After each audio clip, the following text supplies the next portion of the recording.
Video.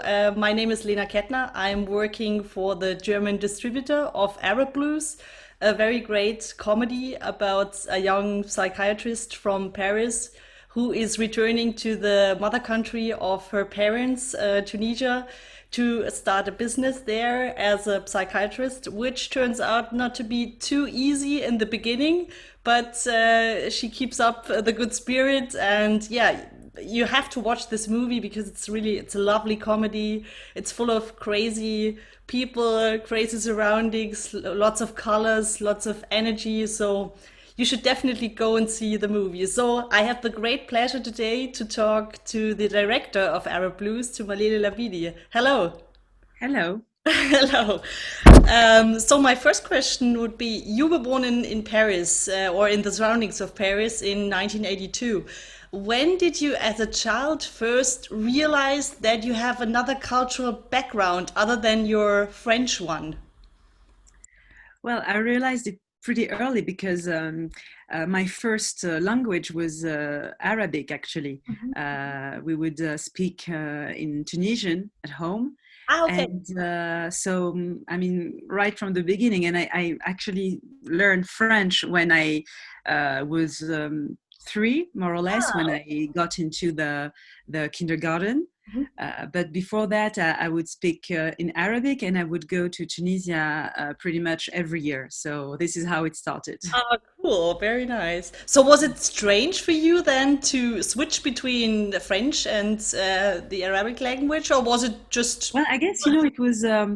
I guess it was natural as I was a child. I know that at home we had a language, a culture, and outside it was France, Paris, and French language. So I mean, I switched pretty easily, at the beginning, and I guess things started to be maybe more complicated as I was growing up because. I would see how complicated it was to be torn between these two cultures. Mhm. And when I grew up, I also realized how rich it was to be also be able to be comfortable in both languages and in both cultures. So it had like ups and downs, but eventually it's obviously a big advantage. Definitely, that's what I think too. So I talked to quite a lot of women during the last weeks who have different cultural backgrounds, who grew up with different cultural backgrounds, and for me, it's a great enrichment in your life. So now is she still there, Manila? Oh, sorry, I don't hear you well. It's the The connection, I think. connection is not so good. No, but we'll sort it out, no problem. How would you say, how, if you can say that, how Tunisian was your upbringing and your education? So Can you repeat the question? how much impact did the Tunisian culture have on your upbringing? Oh, well, as I was telling you, as I was, I mean, I had the opportunity to go there every year. I had also a lot of family coming to France to visit us. I was, I mean, very early in contact with the culture, with the language, of course, but with the culture and how also this middle class that I tried to depict in this movie was working. So I took a lot of my inspiration from the neighborhood of my. Do you hear me? Yes, yes, very good. Yes, is it Yeah, okay for you? it's working Okay. perfectly. From the neighborhood of the place I used to go there on holiday. I took a lot of inspiration of different people that I had the opportunity to meet over my whole life, basically. And the Tunisia was actually very, very present in my daily life, actually, through my parents, through my family, through also the TV that my family was watching, the Tunisian TV. Mhm. And it has always been a huge source of inspiration. And I knew that at one point, I would do something about it. I didn't know that it would be a movie or anything like that, but I knew that I had a very interesting material, very complex, very very funny, absurd, but also very profound, very deep. Mm-hmm. And I wanted to use that. And as I wanted to become a director, that was the first topic that I wanted to work with. The perfect match, you would say.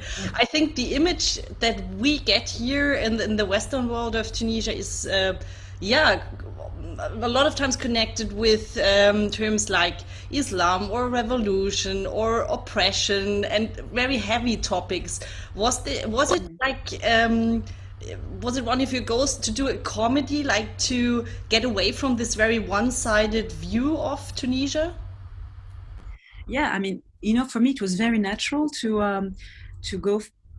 For this kind of movie genre, I would say, because comedy and humor for me is part of the Tunisian DNA, basically.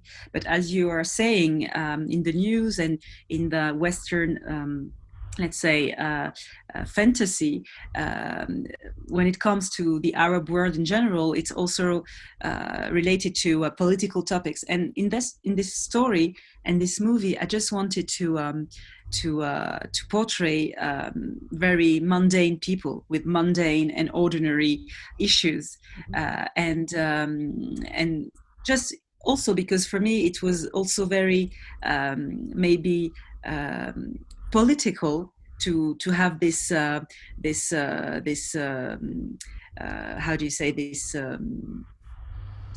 way of let's say telling this story, by avoiding this typical subjects. I wanted to be very, very, very ordinary, very boring, I would say, because at the end of the day, I don't think it's boring at all. I love the movie because no, but when you look at the characters and what they're going through, I mean, most of them are going through issues that German people or French people or any Western people can go through, like how do you raise kids in a, let's say, tormented environment? How do you deal with your gender? How do you deal with an addiction? How do you deal with the fact that you want to break free when you're a teenager? I mean, all these kind of things, I mean, are not like Arabic issues. They are just universal issues. Yes. And choosing comedy and choosing to deal with very, let's say, ordinary issues was also, I mean, a way to, sorry, my daughter tried to come. Very good. But no, please. So, and by doing that, I guess my film, I mean, without my control, became somehow political, But I tried to avoid all this in my direction, in the way I try to put like the stories in the forefront. I wanted like all these issues that are still here, like the tension between men and women, the rise of Islamism, the religious issue of the country. I mean, all these subjects are in the movie, but they are in the subtext. They are not like the main issue and the main thing that characterize my characters. Yeah, that's what I really that's what I enjoyed so much. Very good. Yeah, that's a live interview. That's what live interviews are for. So, what do you personally like the most about your main character, Selma, who is a very, very tough and very, great young lady who is finding her own way, her own identity in Tunisia? What do you like about her? I guess the main thing that I like, I guess, is her mystery. The fact that it's very hard, I mean, to define her and to put her in a box. She's she takes her features from both men and women. Let's say, I mean, she has a very neutral way of behaving in society. She tried to escape the let's say social obligations that I mean that a society expects from a woman, and especially a woman that is French and Arabic, French and Tunisian. So she's above all that. She's she's very also independent and free, but without a specific speech, you know, or without being provocative, like in a non-justified way. I mean, Mm-hmm. we can see that she's a fluent by her actions, by her choices, the fact that she decides to come here by herself, to live by herself. She's not afraid or ashamed to say that she doesn't want to get married or to have a family. She's very happy on her own, and her solitude, her loneliness is not something that is a burden or something is a something that is let's say a problem. It's something that is a strength for her. And yeah, I mean, I like the fact that she's not very difficult, that she's difficult to grasp. Mm-hmm. and Mm-hmm. and as a, let's say, shrink, as a psychoanalyst is sometimes, I mean, you can Yeah. spend years in a shrink office and not know anything about him or her. And Mhm. I wanted also to have this part of mystery about this character. How hard was it for you, yeah, let's as a woman to shoot a movie in Tunisia? I can imagine that it's quite difficult. I assume you had technicians from both France and from Tunisia. How was that to work together with all those people? Well, to be fair, I guess being a woman was not for me an obstacle. I mean, I've never felt that being a woman was something that was difficult. I mean, to deal with in Tunisia and with my crew. To be honest, I mean, it was difficult to make a movie. I mean, but as it can be difficult for anyone, I would Yes. say, men or Yeah. women. It was difficult also, of course, to work in a binational environment, because the way we work is pretty different. It's different for the French crew, and it's different from the Tunisian. So they have to, let's say, we had to find, I mean, a way and a method that would be common for both of the teams. So that was, I guess, a pretty big challenge. It was a big challenge also to shoot the movie in a very short time, because we Mhm. had like 32 days to shoot it. Oh wow, wow. So it was That's a quick, lot, yeah. and of course it was a small budget. Mhm. So once again, we had to make choices. I had to cut things in the script that I knew that I would never have the time to shoot. So it was all about me, you know, making compromise. Mhm. At the same time, all these constraints were also what makes you also be very focused on what it is about, what the movie is about. Sorry. No problem. And so yeah, it was hard, but because it's the first feature film, because it's Yeah, a movie that you make in a country that you don't really know in yeah, terms of cinema, yeah. and it was new for me, of course, but at the end it was the best experience I had, and Mhm. now I can't wait to finish to write like my second script and to be back on set. Excuse me. I think she'll be an actress when she's older. Maybe She she already is. wants to She's be. comfortable with the camera for That's sure. good. That's good. That's always good. So, how can I imagine shooting a movie there? Is it like in with Selma when she's sitting at the with the lady at the authorities and they say Inshallah, or how does it work? No, it's funny because I mean, while I was shooting, I was realizing how my path as a director making this movie in Tunisia was very similar to her journey as a shrink trying to establish her office in Tunisia. Mhm. It was, I mean, it was like parallel journeys. I had the same issues. I mean, you know, to convince people that Oh yeah. this movie had to be shot in Tunis and this story was worth, you know, telling. Hmm. Um, when I was, I mean, you know, telling my project to people, you know, around me, I mean, everyone thought that I was completely crazy. You really.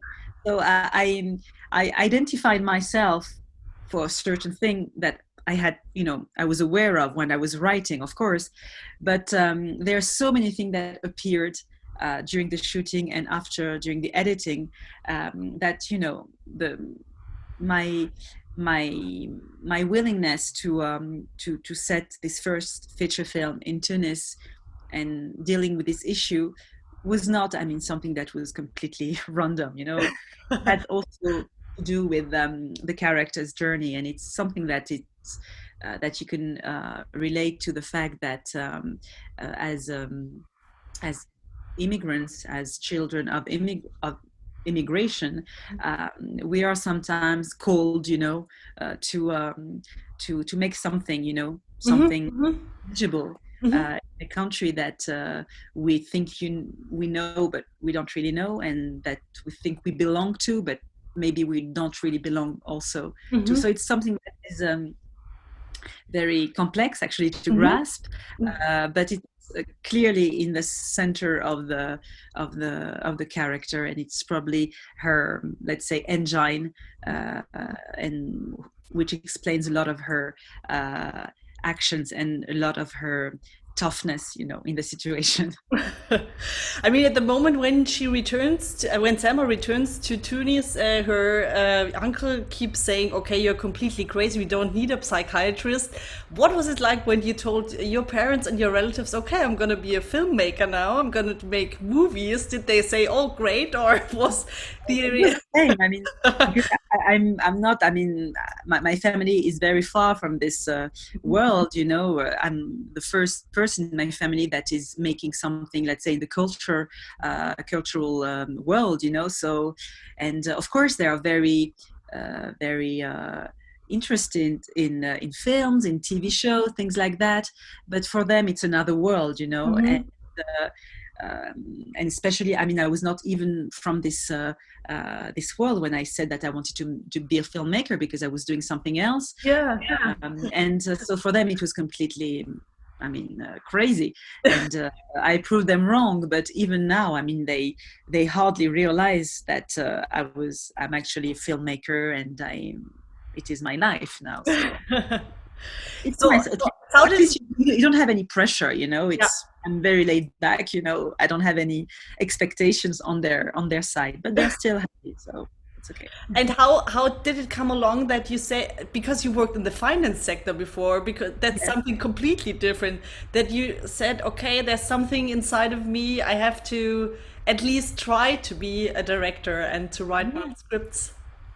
Yeah, I was telling you, I mean, I was raised in a family where you had like to have a serious job, I was raised in a very, let's say, tough environment in terms of education. We had to be good, at school, good grades, good university, good job. And I guess, I followed this path also because I was insecure, since I didn't have any models, around me that were doing this kind of jobs. I think I thought when I was younger that it was, even if I was passionate about movies, about arts, about literature, for me it was, these things were probably hobbies that I would enjoy, watching and reading.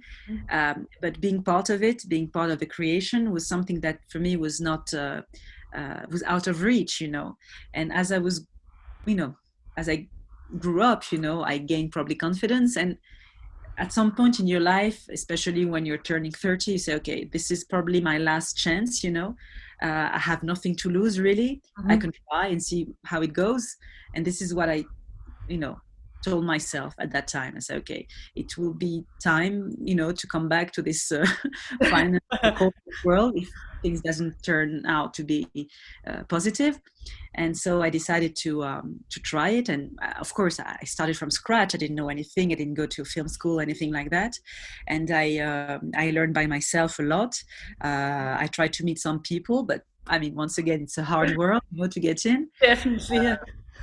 But I guess the turning point was when I took an exam to get into a public school, in French movie school. And this is how I developed my project, and this is how I met my producer. And things started, to be more, let's say, professional at that time. But so very good decision. I'm very glad that you took this decision. So, was there a point in your life, like Selma, when you had the feeling, okay, I have to go to Tunis or to Tunisia for a longer time to be more connected with the motherland of my parents? Yeah, I think I had that especially during the revolution time, because as an outsider, I was watching the events from Paris. It was I felt like, you know, I wanted to be part of it. You know, it's like it's a romantic, you know, vision of the revolution. You think that there is something going on, there is everything to build, you know, and you have the feeling that you can add something, that you can create a meaningful thing, you know, out of your work. And in France, I mean, things were okay for me. I didn't have anything to complain about, but you had the feeling that you are one among, you know, millions, and how you can stand out, how you can bring some value. And so I had this fantasy, and a lot of my friends, or even my sister, I mean, had the same, you know, it's a fantasy, I would say, because when you, for the people who actually decided to go there and try to set up businesses or things like that, I mean, the reality is different. And this is what I actually describe in this movie, is that you have this idealism, you know, that brings you there, but once you're there, you realize that you're not expected, that you're not fully connected, that you are missing some codes, you know, to be fit in perfectly. And it's not easy, actually. And but I guess this movie is probably the way for me to bring this or to make this fantasy alive, you know. Yeah, definitely. Could you now at the moment imagine living there for a longer time, or do you say, okay, this time in my life is somehow... Well, I could go there, I mean, for a couple of years Yeah. without any problem. But you know, I'm questioning myself about where I want to live, where I want to raise my kids, and it's not an easy answer. I mean, I live in France right now, but I totally imagine myself living in Tunisia for some time, going to Italy for instance, or another European country, or in Asia. I mean, I guess I have the flexibility to. I'm happy. I mean, actually moving. You know, I'm not. Even when I was a student, I traveled a lot. I studied in different places. I'm not happy in the same place for a long time. I like, and this is probably what I like about being a director. I know that in a few months I would be in a place for a few weeks, and then I have to come back, and then I know that I will make this movie travel around the world. So I like actually being in a movement, you know. Me too. So, yeah, I can understand you. It makes life so much richer, I think, because you get to know so many nice people and so many cultures. So I can understand that. So let's hope that Corona will end soon. I would go there. Yeah. What makes Tunisia so special for you, the country and the people? Well, there is a part that I really can't explain. It's really in my blood, I guess. It's something that I am definitely attracted, and I will definitely go back, you know, no matter what. But what I like, I mean, if I take some distance, is the fact that it's a interesting mix of Western world and Arab world. It's generally a Mediterranean culture that is actually a mix of France, of Italy, of Turkey, of Africa. It's very, I mean, it's very particular, and the people, the faces, the skin colors, the hair textures of people is so diverse. I mean, you can't even say this one is Tunisian. I mean, physically speaking, I would say. But what I like about the culture is, as I was telling you at the beginning, it's the humor, the fact that people are actually never in a dramatic or melodramatic tone when it comes to problems. They're always twisting things with a touch of humor, which I like, and this is how actually I think, and this is how I see life now. And I think I owe this culture a lot. When I write things, when I think about things, I think my way of thinking is a pure consequence of this culture, for sure. And also, I mean, we have a specific history. Oh yes, yeah. And when I go to Tunisia, I mean, of course, I see the problems, I think the issues, but you see how this small country made of like a few million people, is also strong to defend its own rights, rules. I mean, everything that was set up, I mean, decades ago, is every day threatened by people who wants to remove this rights. But you can see and you can feel in the civil society a strength to keep this let's say this rights that were given in the 50s intact.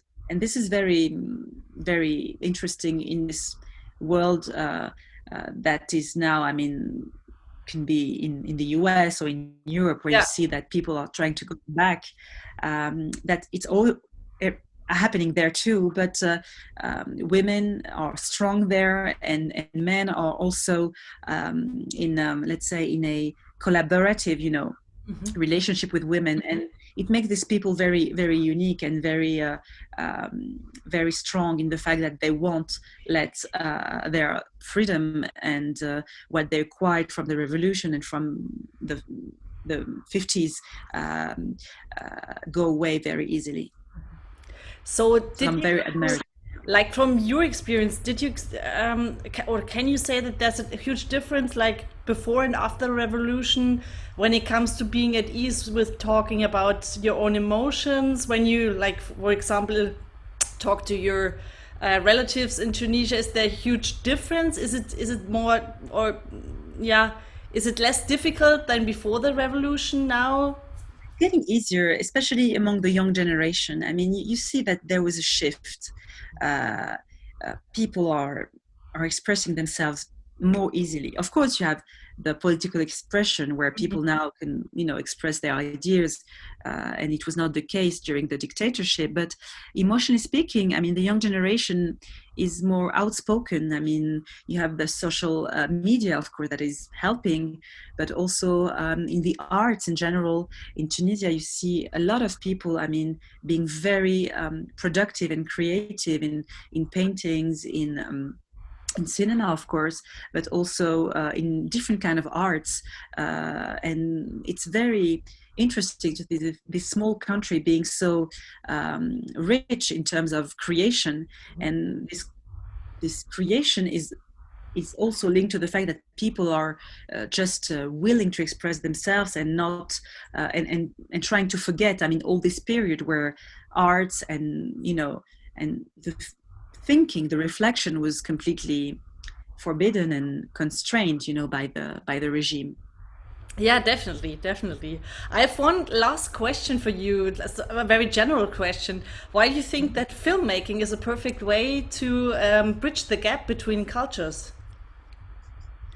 Well, filmmaking for me is it's the perfect art for me because it's a total art. It encompasses everything because it's paintings, it's photography, it's music, it's storytelling, it's writing, it's poetry, it's everything that, you know, you can imagine, artistically speaking, that you combined in one piece of art, which I really like because I'm someone that is, I love everything. If I had like, I wish I had many lives that I could, you know, express everything I want. No, seriously. I mean, it's perfect for me because I'm not frustrated because I know that I can use everything I like in the arts to make something meaningful. And also, I mean, it's something that, I mean, when I see, for instance, for this movie was, I think, sold to 40 or 45 countries, and I had the chance before the virus occurred to travel around the world and to see the reaction of people that are completely different, that don't really know sometimes where Tunisia is in a map, you know, and see how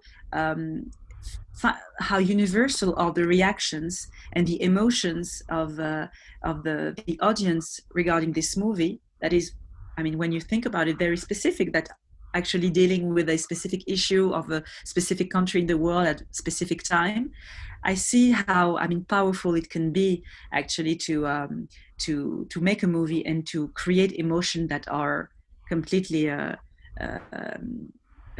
do not depend from the culture or from the geography. So I found it very powerful, and once again, without being political, just being like very simple and trying to deal with human beings, and it's I working. think So that's what makes a movie political in the end. It's not always showing how things are, because then you could shoot a documentary. It's always an interpretation of, yeah, of what you have in a country, of the reality, and that's what filmmaking is for me, at least. Yeah. absolutely. Cool. I thank you very, very much for this very interesting talk. And Thank you to everyone for who's your watching questions. us, you should really definitely go to the movies from Thursday the 30th, because then Arab Blues is going to be shown in German cinemas, and it's really worth it. It's a great comedy, a great movie. And I thank you very, very much, Manele, for your time, and all the best for you. The best. Thank you very much. Bye Bye bye. bye.